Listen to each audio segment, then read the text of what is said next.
You know, I have a observation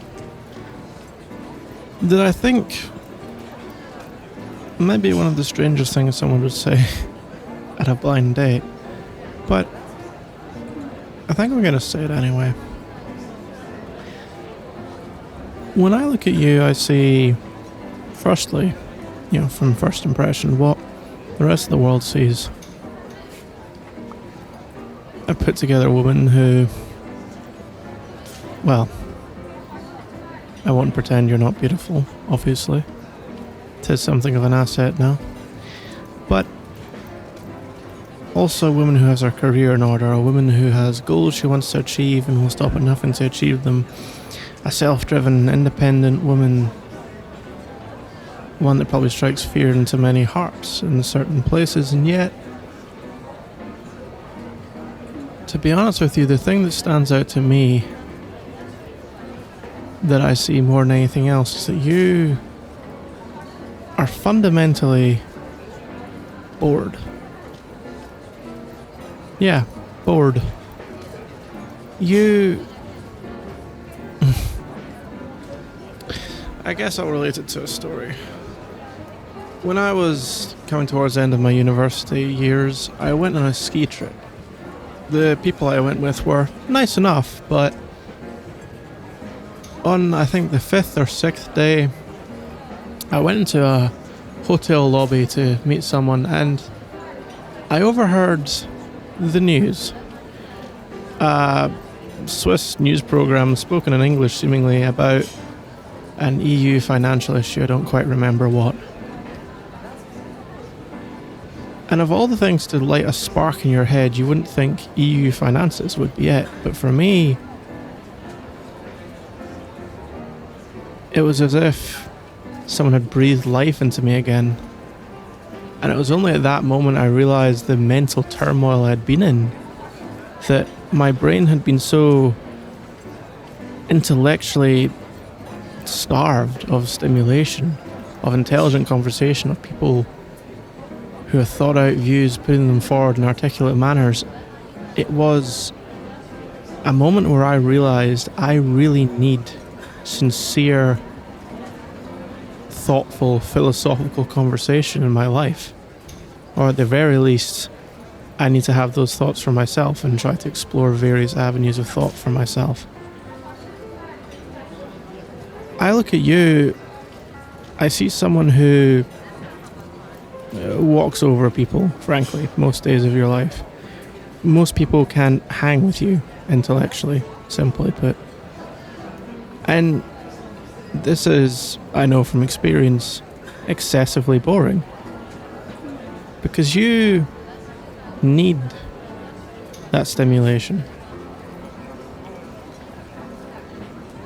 I don't mean that you want it or that it would be nice. I mean, if you don't have it, you will start to feel an almost grinding sensation in the back of your head, and it will stay there and stay there as more and more idiotic, surface level, frankly, garbage conversation gets thrown your way in a maelstrom of white noise where nothing actually means anything.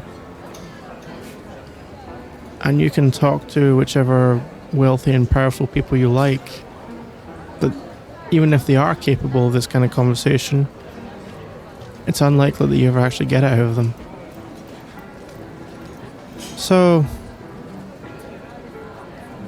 I find myself not drawn to the plight, but drawn to the mind that so clearly starves for someone else like you. I can't promise to be a omnipotent, flawless being. I can't promise to always be right. I can't promise to always be anything, but what I can at least promise you is that you're not alone in that. You're not alone in being sick of the barrage of utter nonsense we deal with on a daily basis in this society. You're not alone in wanting something deeper, purer, more human, I suppose.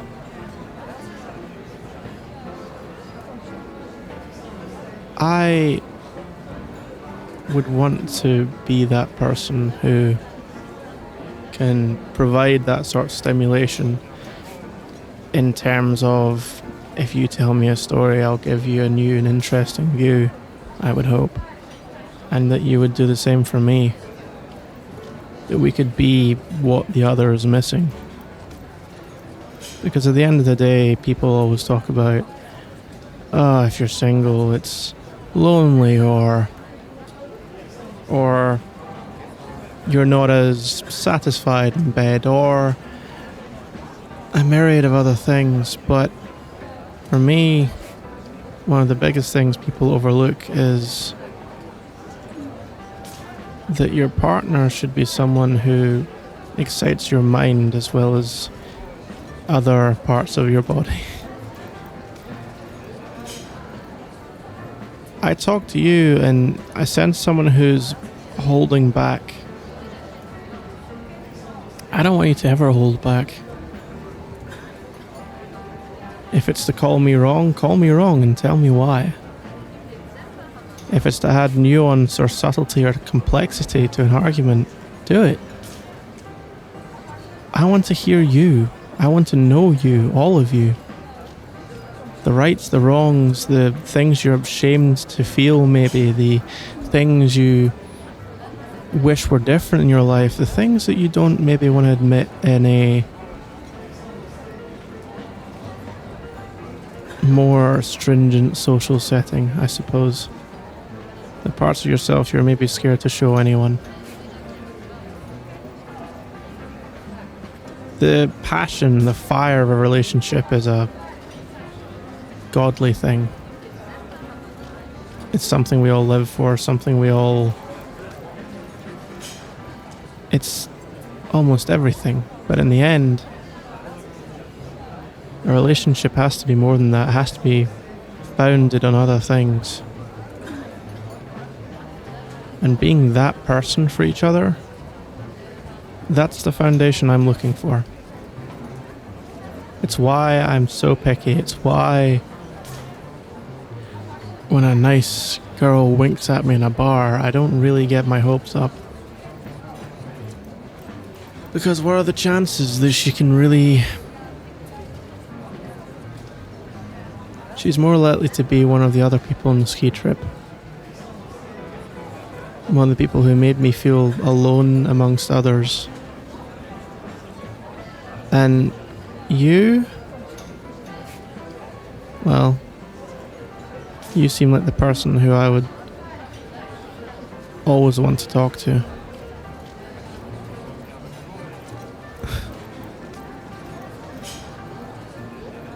I realise this all may have been a bit strong, but I would want our relationship, no matter how it evolves, to be one of honesty. And this is what I honestly want for both of us.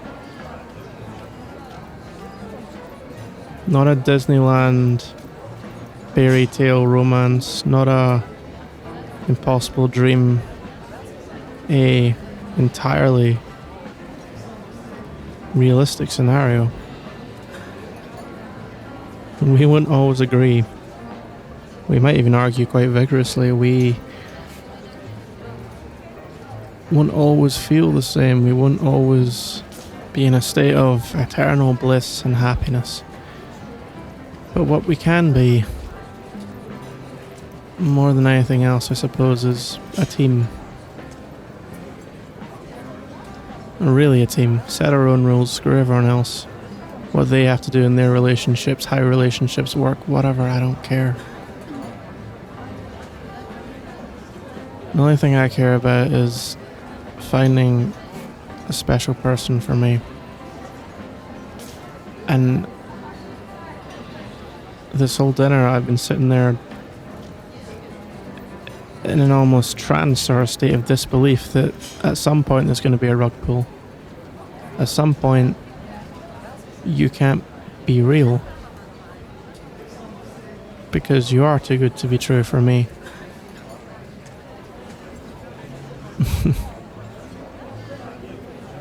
I don't remember the last time I felt this strongly, this quickly about somebody. So as long as I'm coming on strong, I might as well admit that.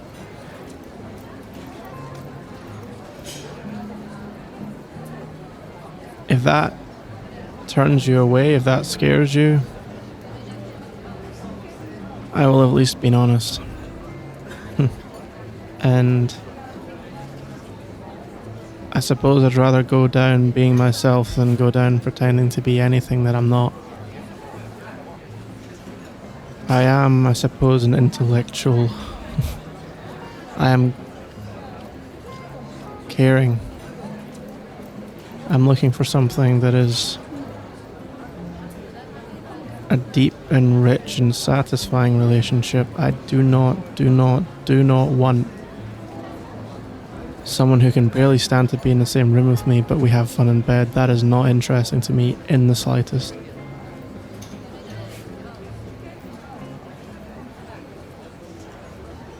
Speaking to you tonight has been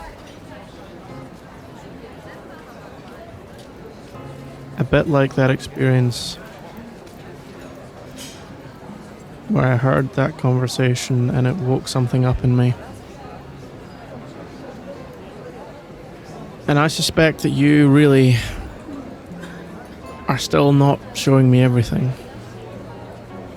That you are still in a world where the food doesn't really have taste, the art doesn't really have colour, spring has no smell, nothing is fully as it should be.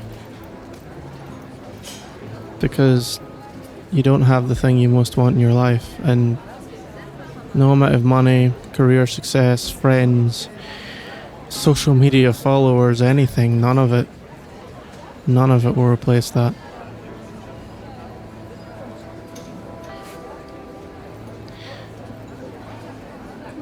I've spoken for a little while now, so